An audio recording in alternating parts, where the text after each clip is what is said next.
welcome to today's episode of the HealthTree podcast for multiple myeloma, a show that connects patients with myeloma researchers. I'm your host, Jenny Ahlstrom. We'd like to thank our episode sponsor, Menarini Silicon Biosystems, for their support of this program. Now, before our show this morning, I'd like to let you know about our recent HealthTree 2.0 announcement earlier this week on Monday. We will have 2 videos out shortly that will describe this event in detail. So after 11 years of work supporting myeloma patients, we are ready to enter our next decade to help accelerate a myeloma cure. HealthTree 2.0 defines 3 pillars of support for myeloma patients. The first is personalized lifetime support and education. The second is meaningful patient-to-patient connections. And the third is a powerful patient data portal called HealthTree Cure Hub. We are able to provide these 3 pillars with unique technology that includes 14 internally developed software programs that are all integrated together to support you. Now, unusually, we can do this because we have an internal software development team that has helped us build these remarkable programs that are completely unique to HealthTree. HealthTree 2.0 is a laser focus on expanding 2 things that only HealthTree is uniquely positioned to do: increased reach and increased research. Our goal between now and the end of 2025 is to invite over 25,000 patients to participate in HealthTree Cure Hub and to raise $5 million towards myeloma research. HealthTree Cure Hub enables myeloma researchers to access anonymous myeloma patient data to accelerate their work. We can facilitate surveys or studies or other types of projects for the researchers, and we provide this to researchers for free. So myeloma will be incurable until it isn't, and our collaborative participation can provide researchers with the data and the knowledge they need to cure us. Now today, even a simple survey for a researcher to administer to myeloma patients can take about a year and a half and $150,000 in funding. We can do that for the researchers and reduce that time down to months and provide that help for free. So what we're doing is saving money, time, and lives using HealthTree Cure Hub. Now, 100% of your donations go to research like this, and we invite you to join HealthTree Cure Hub today at healthtree.org/myeloma. Now, in 2024, we will be developing 6 regional communities and performing outreach across the United States. We will be inviting you to volunteer in these communities in a variety of ways. And the development of a myeloma cure will move faster if we're all involved. Even if we have limited time or ability to volunteer, we are all needed. So watch for an email with 2 videos from our HealthTree 2.0 launch event, and watch the videos to learn more. Now, on to our show. CAR-T is an exciting and expanding therapy in multiple myeloma, and the response rates for this immunotherapy are just remarkable, and significant work is being performed to learn how to make it more durable.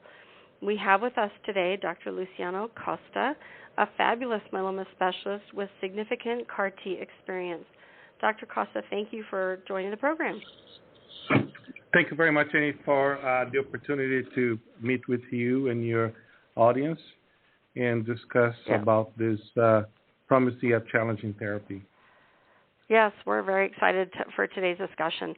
Let me give you an introduction before we get started.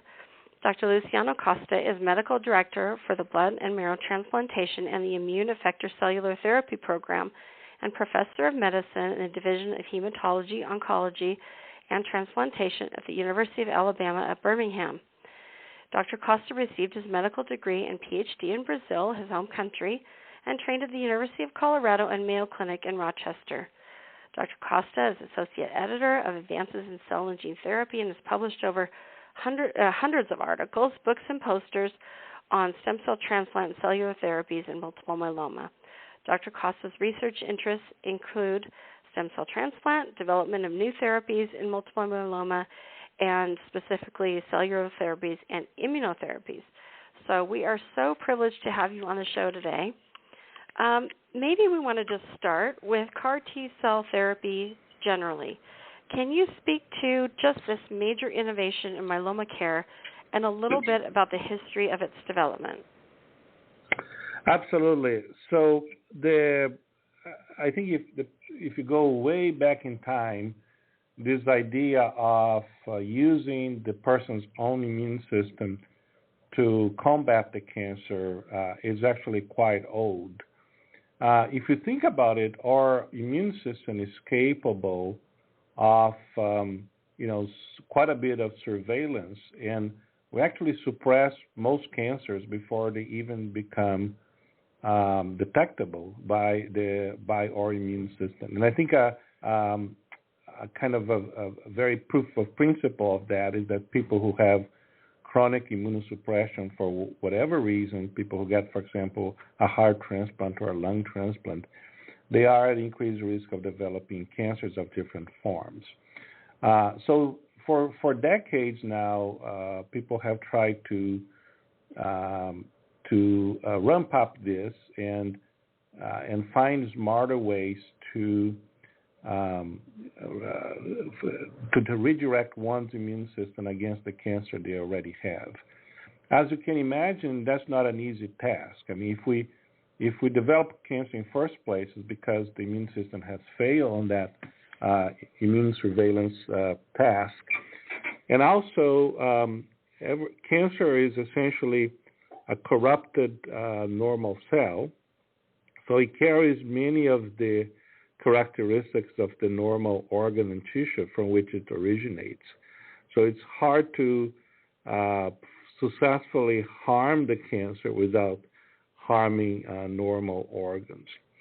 That being said, the tremendous progress has been made over the years.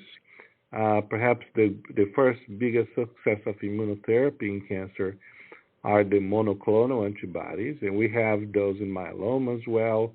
For example, daratumumab or Darzalex, isatuximab or Sarclisa, and elotuzumab, or implicit. Those are all monoclonal antibodies. Antibodies that binds to a protein on the surface of the cell and tags the cell to be destroyed by the immune system. And those are nevertheless very important advances.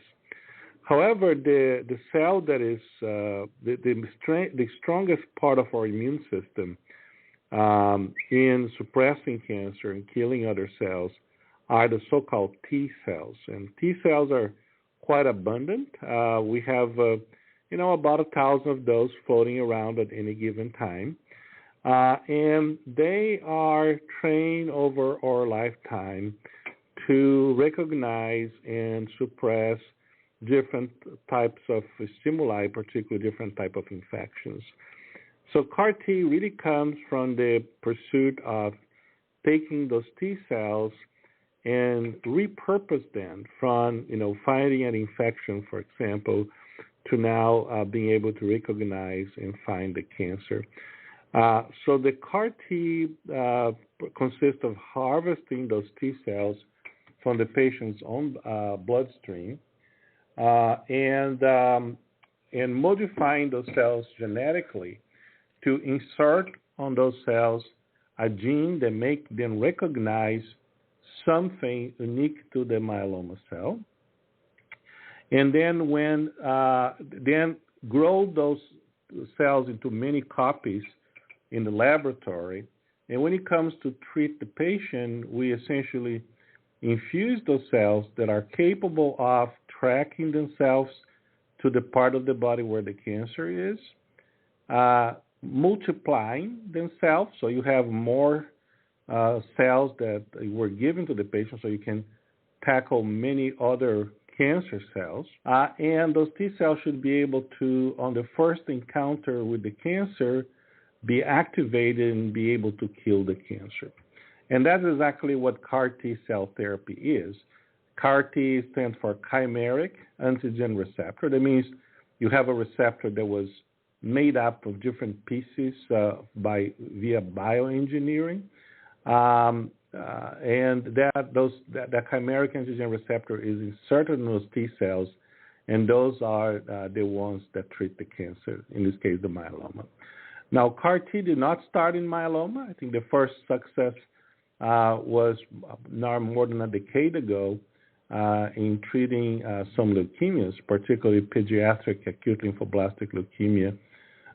But then later on was developing lymphoma, which is like on the same kind of closer to myeloma than leukemia is. And, of course, most recently and of relevance for our discussion today in multiple myeloma. Yeah, that's a great history. Thank you very much. And now we have 2 drugs that are FDA approved, one from Bristol Myers Squibb called Abecma, and one from Janssen Oncology called Carvykti. And I think just to give a little bit of relevance, I mean, these are treatments that in heavily relapsed patients, even in those first clinical trials, they had, anywhere between like 70 or 80% to almost, high 90%, which is shocking. So if you could help us understand the relevance between those types of responses and then other drugs that have been approved like daratumumab or Kyprolis and those typical response rates, just so we can get a perspective of the difference. Yes, I think that this is very important. I think it helps to understand why there's so much enthusiasm, so much hype about those therapies. Mm-hmm. So, traditionally, I think many of people on the line understand this or have witnessed that firsthand. When you have a new treatment developed against any cancer, it goes through some development in the lab and some testing in a pre-human phase. And then it goes into the clinic first, what's called phase 1 trials. And those are trials meant to help understand how the drug works, what's the right dose, what the toxicity is going to be, and so forth. And that is usually in patients who really don't have any more good options available. And on those settings, if we see a drug work, 20, 30% of the time, that is great news. That's considered a promising agent that people tend to invest in further development. So a drug, for example, that was as transformational as daratumumab, for example, when it was first tested, had about 20% response rate. Similar for isatuximab. Pomalyst, when it was first tested, it had something over 20% of patients responding, and nevertheless made and helped on the evolution of myeloma therapy. So when CAR-T first came about, are on the trials that you mentioned that led to ultimately the approval of Abecma and Carvykti. The responses were in the high 70s, 80s, or even 90% range. So this is like way above what we expect for a drug being introduced or a new therapy being introduced for the first time. So that has to, however, be taken with a little bit of a grain of salt. Correct. Right. As we start to understand, those therapies are quite complex. And if I have a new drug that I'm testing and my patient is eligible today, I give that therapy a few days later, and that patient counts. For CAR-T, what happened is if I have a patient who is eligible and I'm enrolling in those trials, the patient has to collect the cells, which sometimes take a week or two or more. Those cells go on to an outside laboratory. The production of the CAR-T and the quality control can take several weeks. In this meantime, the patient is on my hands, and the disease might be progressing. I have to do what's called bridging therapy to try to suppress the disease. And hope that at the end of those 4 or 6 weeks, the patient still meets eligibility. He still has a good heart function. He still has a good blood cell count. He still has a good renal function.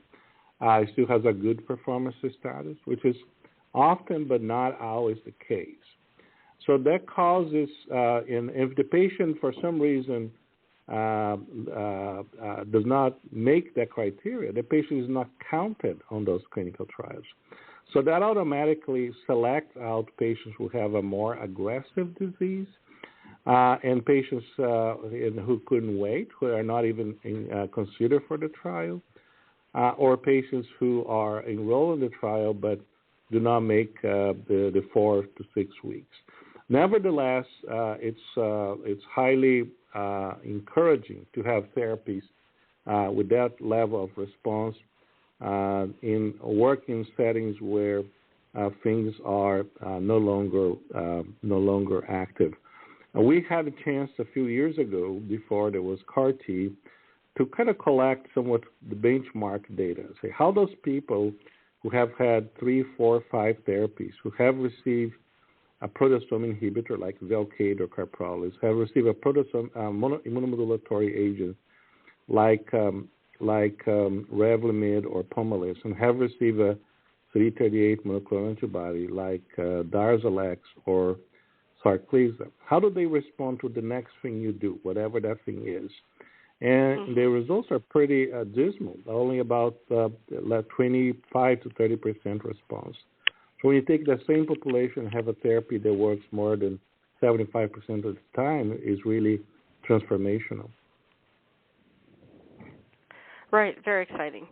And I think when you first heard about CAR-T, maybe even like 2015, 2016, I think everybody was thinking, oh my gosh, this is going to, because it had been so effective in some lymphomas and things like that and leukemias, this might cure myeloma patients, but what we're finding is they're very high response rates, and then you still have patients relapsing. Do you want to address that scenario? Yes, absolutely. So in other settings like acute leukemia and lymphoma, a subset of the patients, actually an important subset of the patients, seems to be cured. Essentially, you get the one-time treatment and the disease does not come back. Of course, it's not curable in everybody, but it's curable in a substantial number of patients. Now, for myeloma, that has not been the case yet. And that might have to do with the very nature of myeloma, that has a disease that comes back a lot more often than lymphoma, for example, but also may have to do with the, a limitation of the therapies that we have had.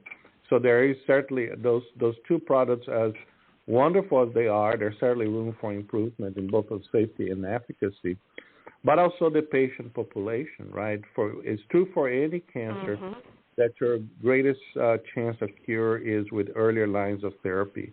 So I think there's still some substantial hope in the field that as we improve upon those therapies and we use those therapies in earlier lines, that we might have a fraction of the patients who might be cured from their myeloma. But at this point, that cannot be estimated yet.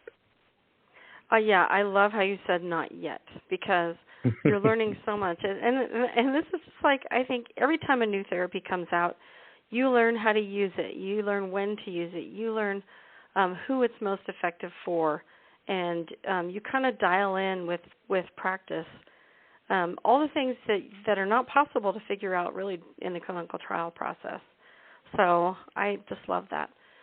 Can we talk a little bit about, because now that these are FDA approved, and you talked about the process to collect the cells, and so mostly this is done at an academic center. And before, availability was sort of a problem. Can you speak to how the availability is improving, if it is? Yes, absolutely. So what I usually explain to my patients is, if you have a new drug approved today, that means the company that makes has, shelf fill up with drug ready to be shipped out. And in most cases, you can start using the drug the week after. That's how it works. Well, for CAR-T, that's not the case, because each treatment has to be individually produced for each patient. The therapy is made out of the patient's own T cells. So the bottleneck, so to speak, is to be able to manufacture those cells, right? The sites have to collect the cells through apheresis, send to a central manufacturing facility that we're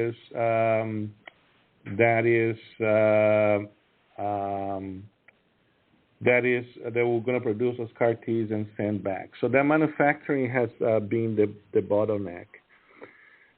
In the early days of approval of Abecma in 2021, that was the only product available. We all had a lot of patients in our practices that we thought would benefit from this therapy, and we all rushed into try to get this as soon as possible. So there was a lot of dilemma on matching those the therapies to the patients, and was a very steep learning curve for everybody.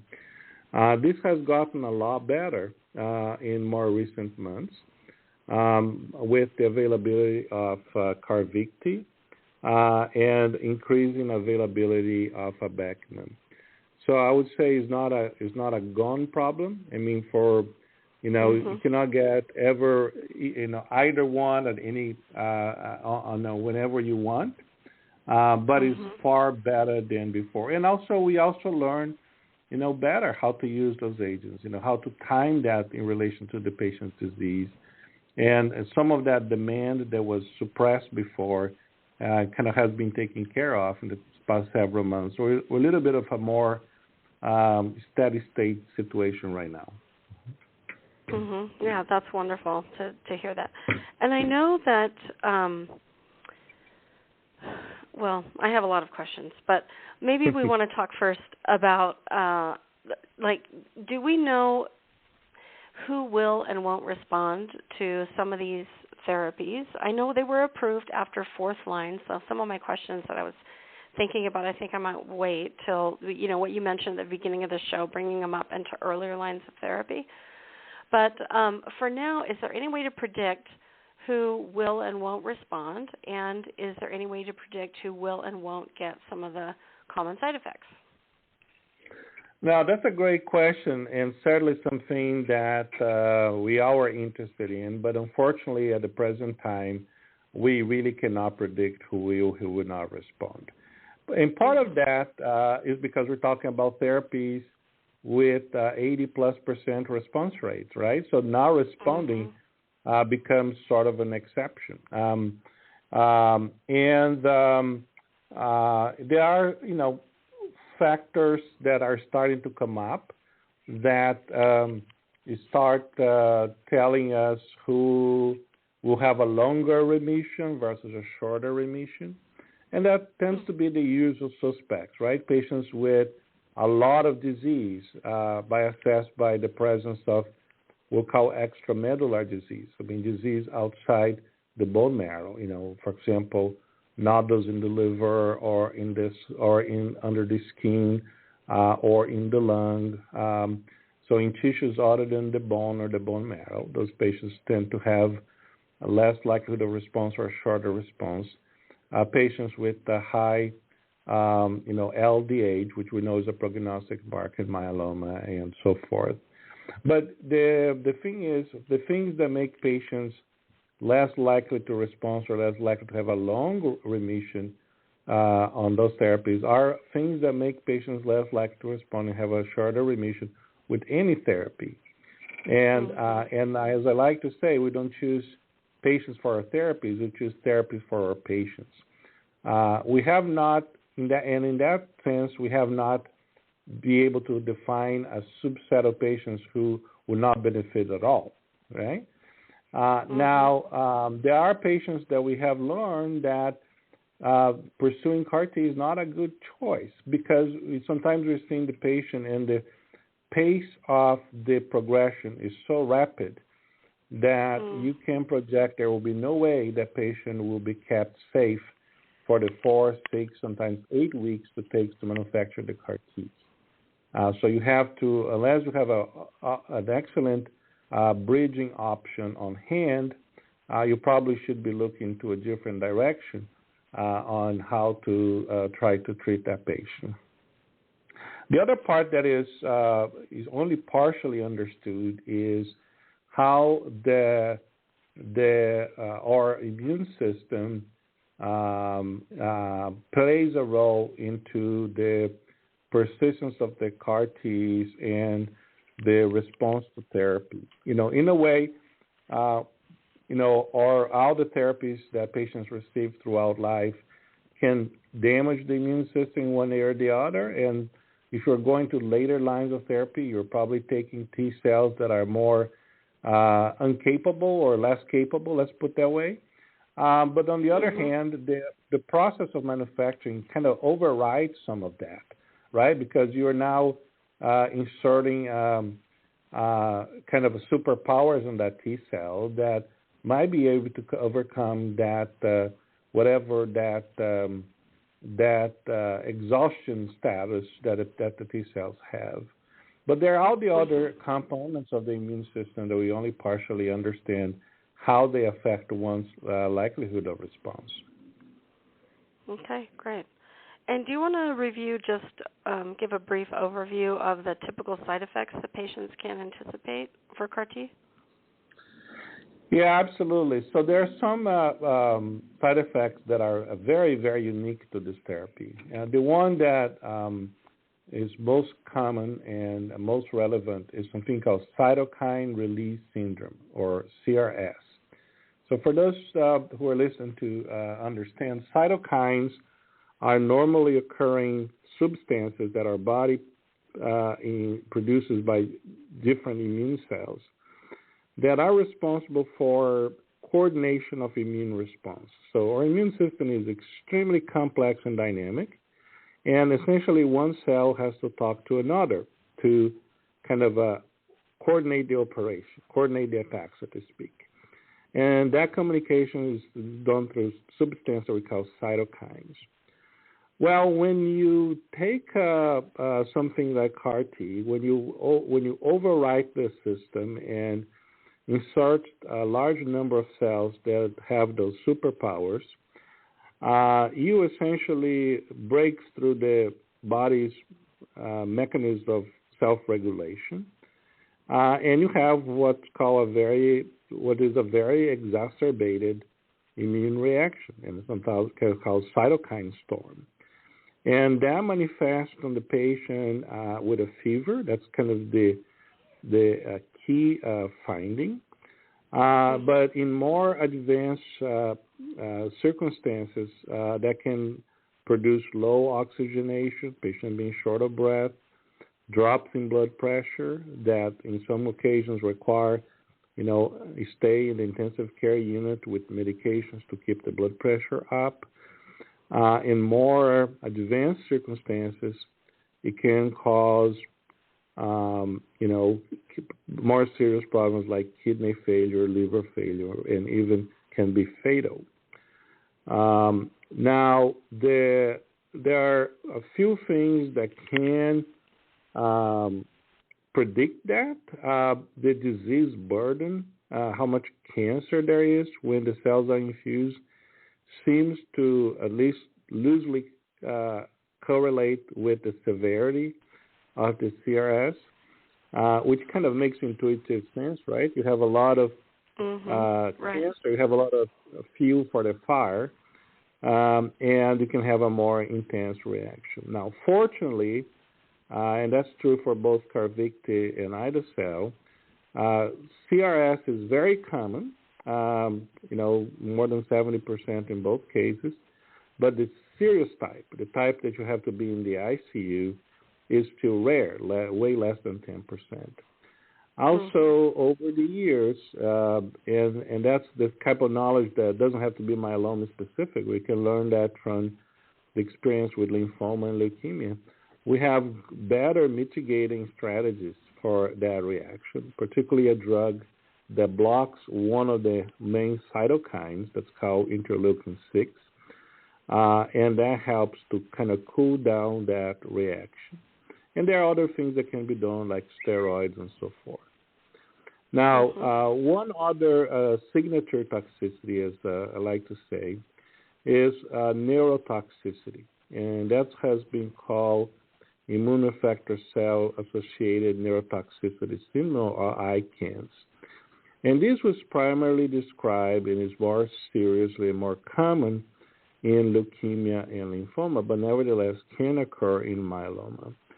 And that's something that we still not fully understand. Some of them may be the cells actually making to the brain, but most likely it's the cytokines that the body produces in high quantity when you infuse those CAR Ts, making into the brain and affecting how the brain works. And that can be a very disturbing experience for patients and families. It can be, can be very subtle, like you forget words or you can't name objects. It can be it can be like the patient stopped talking, so we call that aphasia. You were there, you can understand, but you can't find your words. One of the earliest and more specific findings is what we call dysgraphia, which is like your writing doesn't look quite right, okay? And in more serious cases, it can be coma. It can be totally unresponsive. Fortunately, again, this reaction overall is uncommon, less than 10%. And the serious types, the one that you'll be kind of comatose, is kind of extremely rare. The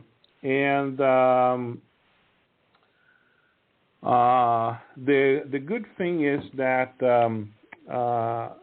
this is also amenable to therapy with usually corticosteroids, like dexamethasone and so forth. And they tend to be very short-lasting, a day or two, and usually during the time the patient is in the hospital setting or next to a hospital setting. Long-term, the problems that bother us are particularly infections. So there are a few things that are usually done to help reduce the risk of infection. And sometimes the blood counts can stay low for a month or two, which often requires transfusion support. But those are side effects that we hematologists are very comfortable with, and many of our patients are, in a way, comfortable with because they have faced that in some other therapies. Yeah, wonderful. And as we mentioned earlier, these two drugs are approved for after fourth line of therapy. But I know that both companies have clinical trials in place that are testing these in earlier lines of therapy.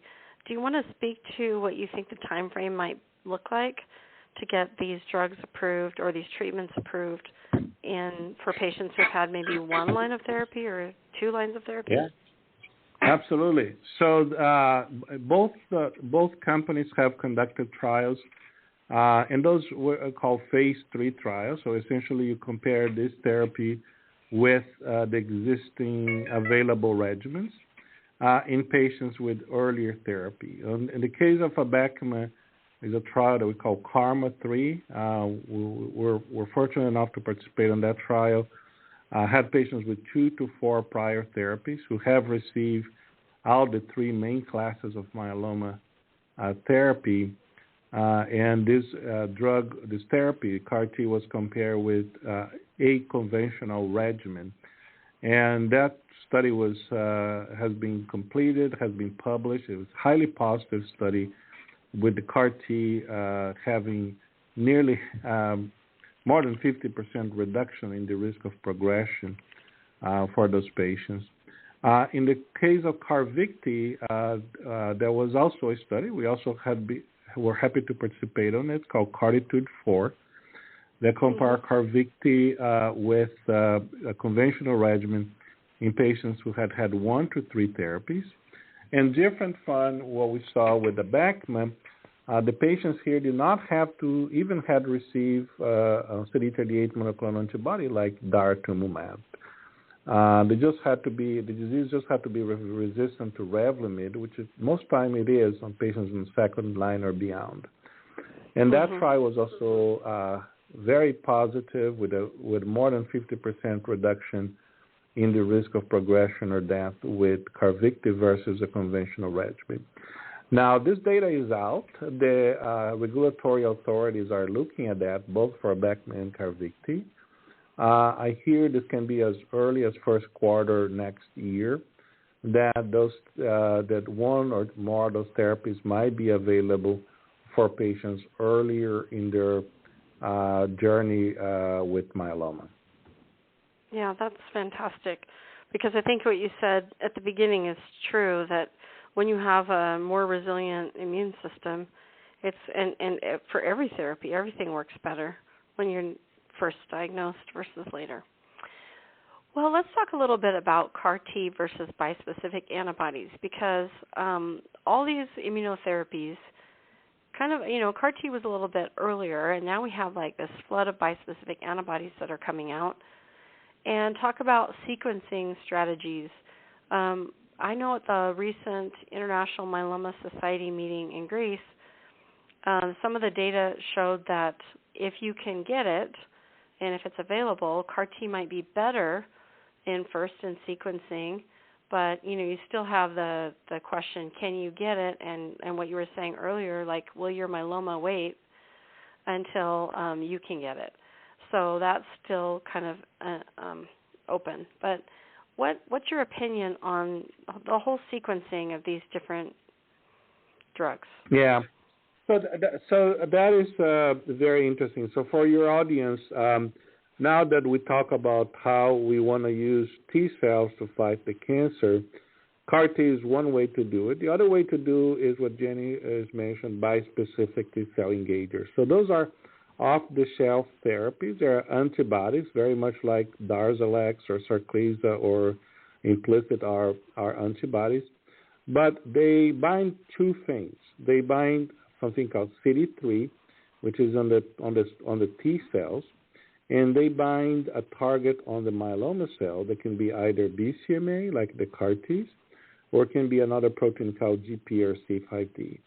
So what they do is they bring together, they force the T cells to get in close contact with the cancer cell, and that is sufficient for activation of the T cells and killing of the cancer cell. Those drugs don't require the patient to collect cells, don't require time to manufacturing. Essentially, once you think a patient needs it, you can give it in a couple days. And those therapies are also extremely active. We talk about response rates in the neighborhood of 65 to 75%. And it's natural that we cross-compare that with CAR T. Say, well, CAR T is better, 75 to 95%.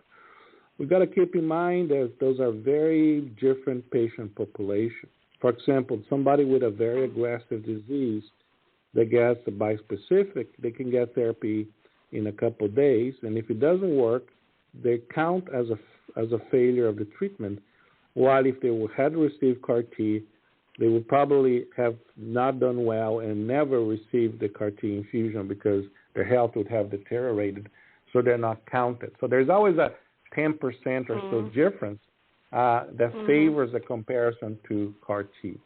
The other thing to keep in mind is CAR T has its advantages that, quote-unquote, one and done. You get your therapy, you don't have to be on ongoing treatment, and that is marvelous because there are patients that can endure can enjoy sometimes months and months when they're well without being on treatment. They're going to trips, they are enjoying time. They love to have a break from seeing the doctors and nurses as often as they usually do. However, those CAR Ts stick around for a few months and they're gone.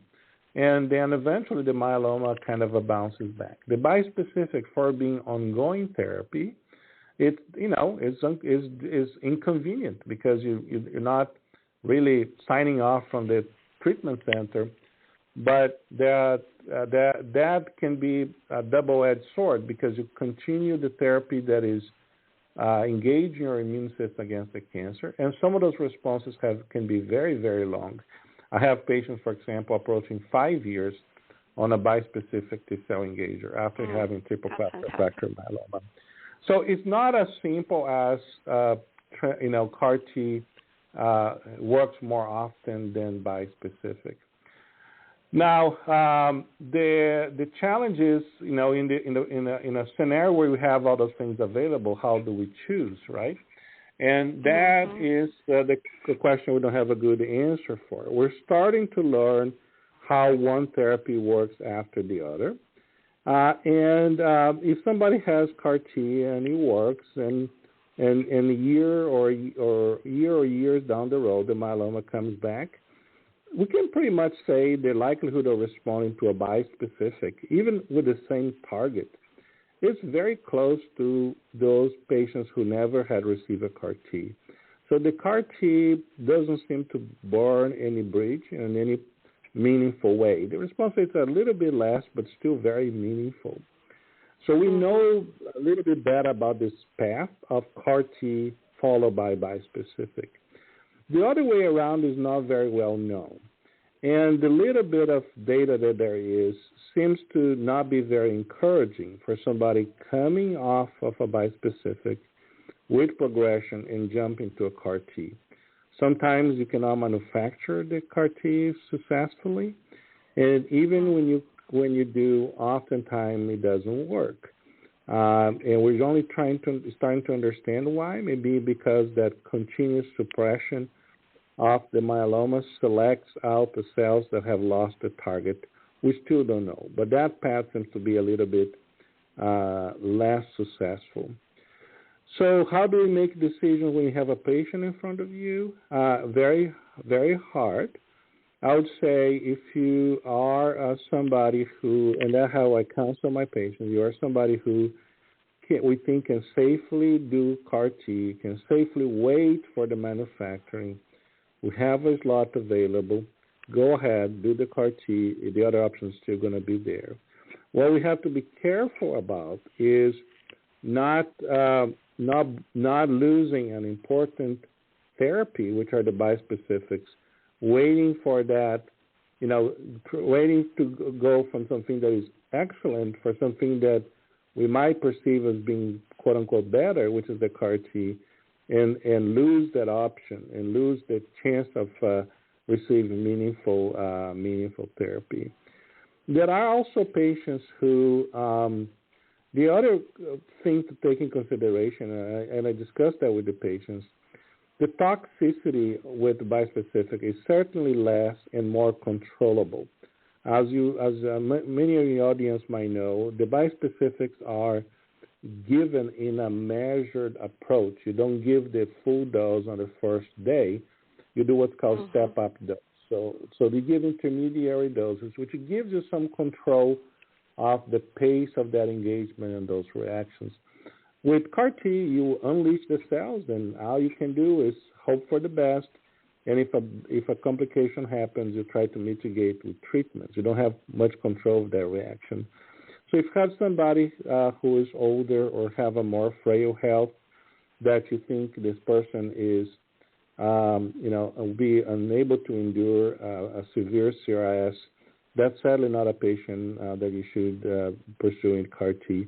And I have several patients in my practice to who I have successfully treated with bispecifics, for whom I would have never proposed a CAR T.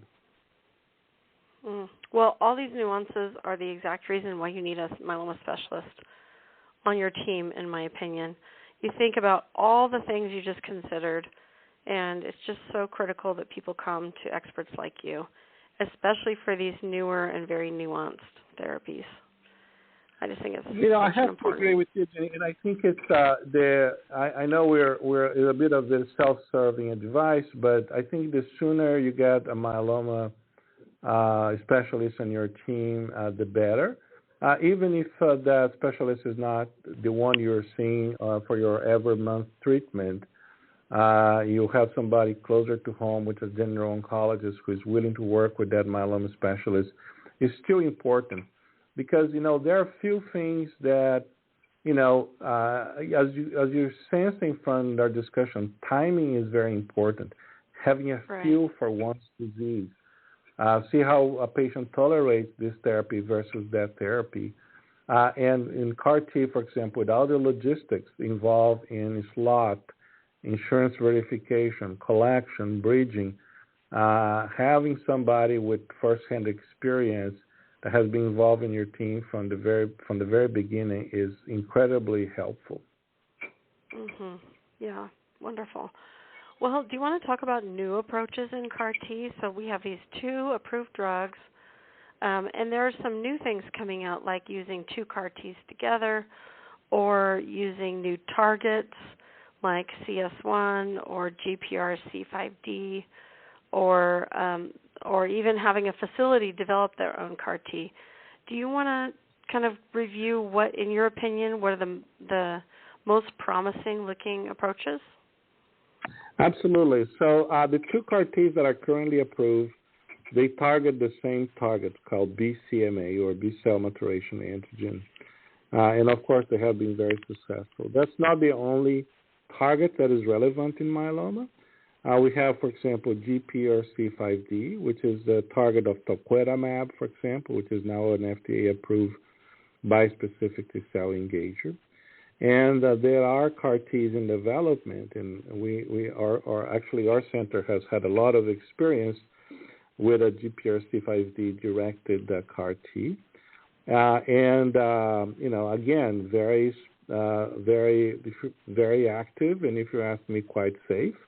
And we spend, in my opinion, unnecessary energy arguing is this going to be better or not better than the existing CAR T. But while in reality, I truly believe it doesn't have to be better. It's just being different, because it's a different target. It gives people another option.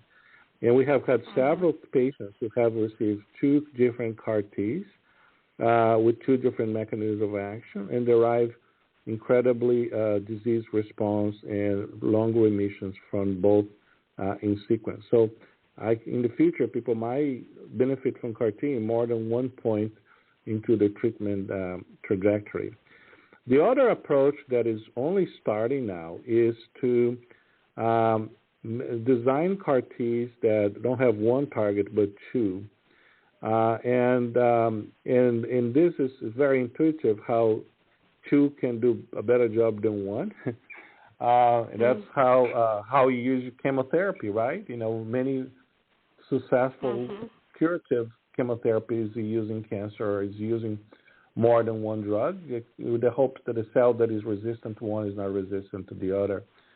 So there's one in development that targets CD19, which is a very early marker in B cells as they transition to plasma cells, and BCMA, and there's some down the road with BCMA and GPRC5D. So that is certainly an exciting new development. The other part that is exciting is, of course, the biggest challenge of CAR T is the time that it takes to collect the cells, manufacture the cells, get the cells back. So wouldn't it be wonderful if you could do the same thing with a product that's already on the shelf? You get it. And that would only be possible with kind of a universal donor CAR T or allogeneic CAR T.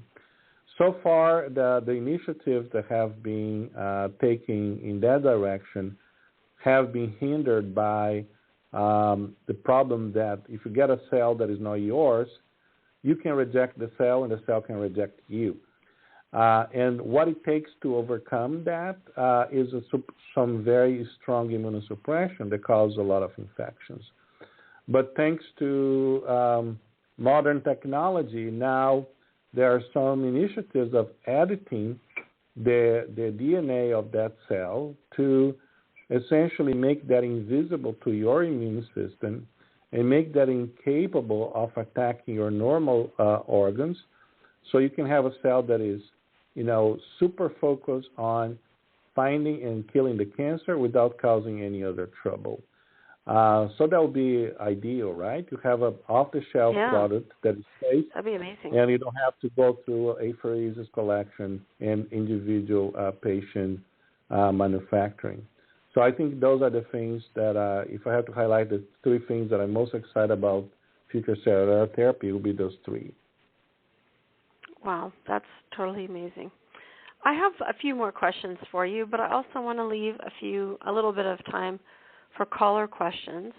So if you have a question for Dr. Costa, you can call 347-637-2631 and press 1 on your keypad. And there's a caller that has a question, and then I'm going to jump back to my additional questions. And so this is caller that ends in 2255. Go ahead with your question. Hello? Hello? Yeah, we can hear you. Oh, hi. Yes, I was most interested in the allogenic CAR T. I appreciate the comment that was just made. Could the doctor speak a little bit more about the timeline on having that available to patients as an alternative to regular CAR T? Thank you so much. That's a great question. And the honest answer is we don't know. There are several that are in clinical trial. As a matter of fact, this morning I just had a meeting to activate one of those trials here at UAB. From this phase where things are on trial to become approved, we're looking at least 2 or 3 years, assuming those trials are successful. So we still have a ways to go. Okay, perfect. Thank you. And I want to finish up by asking some questions about maintenance therapy, if that's okay. Because, you talked about CAR T being this one-and-done therapy, and most of the clinical trials have tested it like this. Do you see a maintenance therapy being added to CAR T cell therapy? And when? How fast are your T cells kind of becoming normal again? So adding another drug that might kind of depress the immune system isn't going to do damage. I don't know. What's your opinion about what type of therapy or maintenance therapy? Because, So, Jen, your question is great, and your questions are our questions.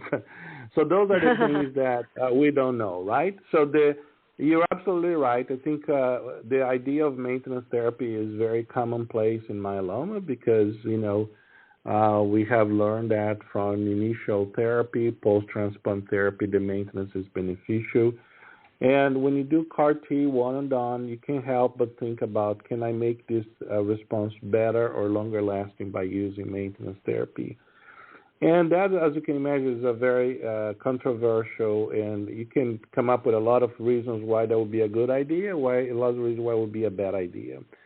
Why would that be a bad idea? Well, first of all, you jeopardize the one thing that is a great advantage, which is the one and done, and you can go travel without having to be coming to the doctor.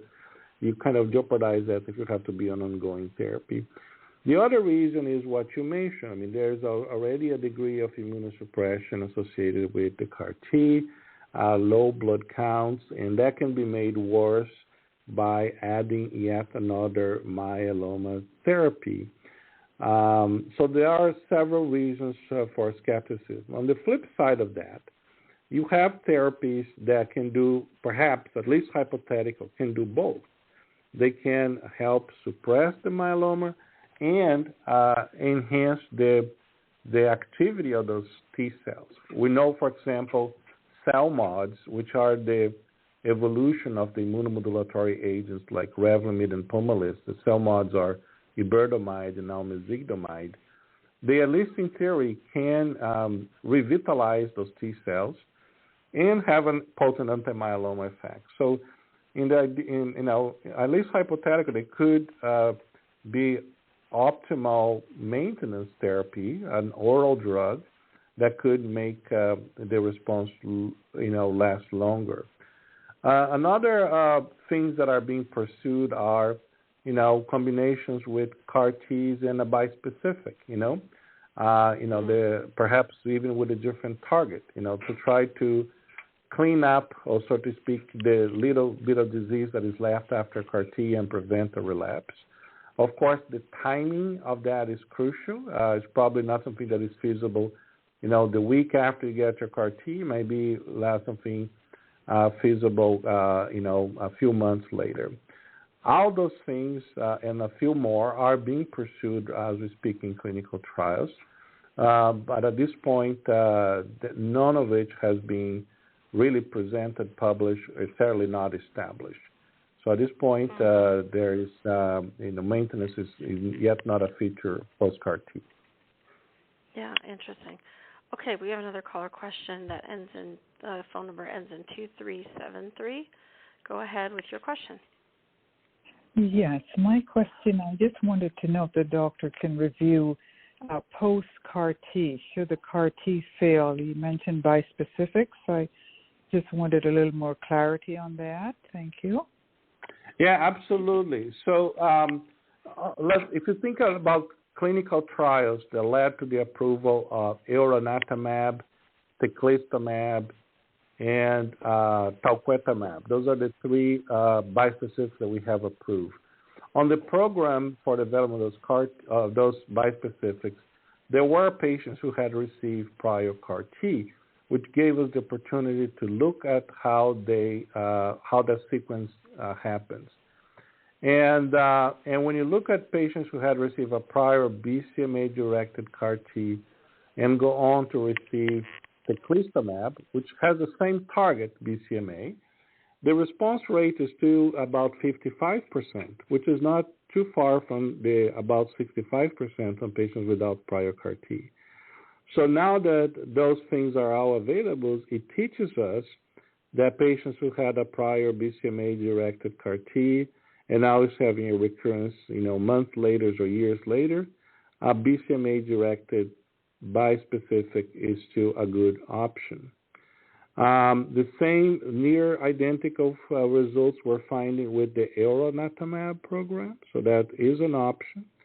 And I have now a couple of patients who received prior BCMA-directed CAR T and the myeloma later progressed who are being successfully treated with a BCMA-directed bispecific. For talquetamab, it's a similar story. So, patients they enroll on the talquetamab trial, which is a monumental one. Quite a good number, about 30 patients, had received prior BCMA-directed CAR T. So now you're going from one target to another. And the myeloma later progressed, and then the response rate was almost the same on those patients. I think it was over 70%.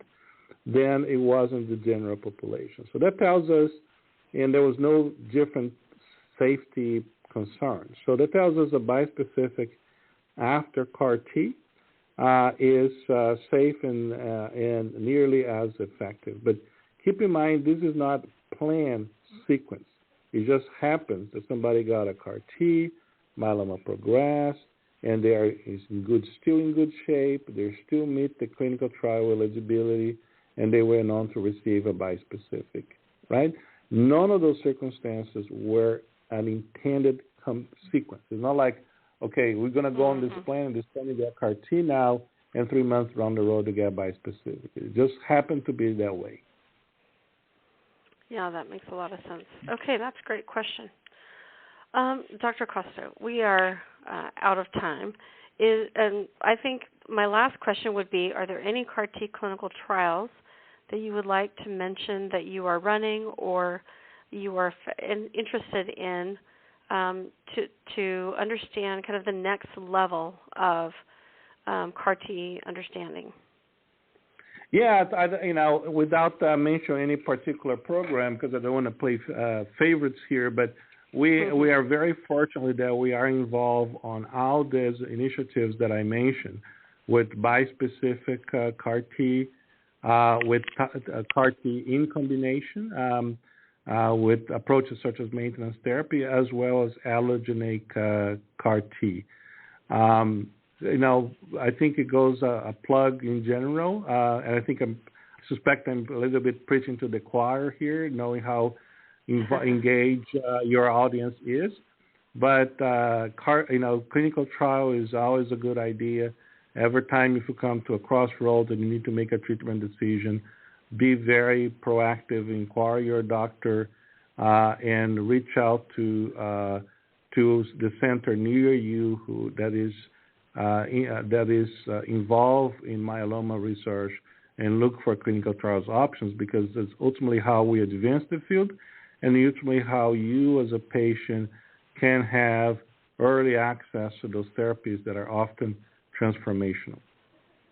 Well, I would echo that because that's exactly what I did. And sometimes what you're saying is you need to talk to your doctor early to make those types of decisions because, I joined a CAR T clinical trial, and now that these drugs are approved, I wouldn't qualify just because I hadn't had enough lines of therapy. So I was able to get earlier access to that, and it is a promising therapy. I love how you explained everything so clearly and easily. This is a very complicated topic, and you did a fantastic job helping us understand CAR T and the status of it. So we just thank you so much for all this research work that you are doing. You're running these trials and discovering these insights for us as patients. So thank you for everything you do for myeloma patients. Absolutely. Thank you, Jenny, for all the work you do, and thanks for all those who call in to listen and ask questions. Thank you so much. You guys have a wonderful weekend. Thank you so much, and thank you to our listeners for listening to the HealthTree podcast for multiple myeloma. And we invite you to join us next time to learn more about what's happening in myeloma research and what it means for you.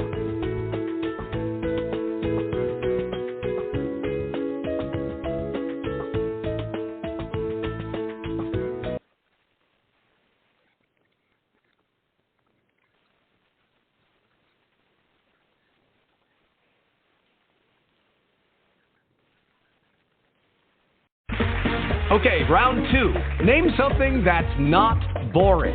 A laundry? Ooh, a book club. Computer solitaire, huh? Ah, sorry, we were looking for Chumba Casino. That's right, ChumbaCasino.com has over 100 casino-style games. Join today and play for free for your chance to redeem some serious prizes.